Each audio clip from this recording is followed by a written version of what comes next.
పాకిస్తాన్‌కి ఇప్పుడు చైనా దెబ్బ భారీగానే పడుతుంది.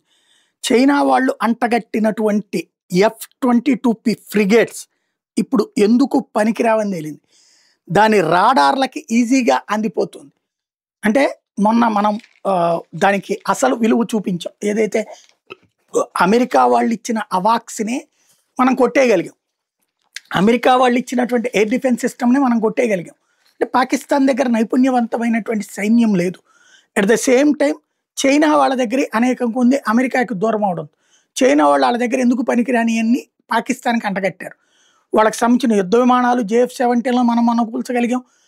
వాళ్ళకి సంబంధించినయన్నీ కూడా ఫెయిల్యూర్డ్ వెపన్సే వెరైటీసే ఉంటున్నాయి.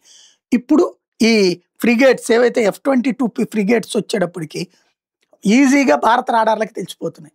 ప్రపంచంలో ఉన్న అన్ని సంస్థలకి తెలిసిపోతున్నాయి. అదేమంటే ఇప్పుడు చైనా వాడు అంటాడంట అందులో చిన్న గ్లింప్స్ వచ్చినాయి. ఆ తేడా వలన ఇదంతా జరుగుతోంది. వాటిని సరిచేసిస్తామని చెప్పిందట. చెప్పి కూడా 3 ఏళ్ళు అయిందట. ఇంతవరకు అది సరి చేయడానికి ముందు చైనా వాడే దాని మీద కనిపెట్టలేదు. దాంతో పాకిస్తాన్ నౌకలు ఇప్పుడు డేంజర్‌లో ఉన్నాయి.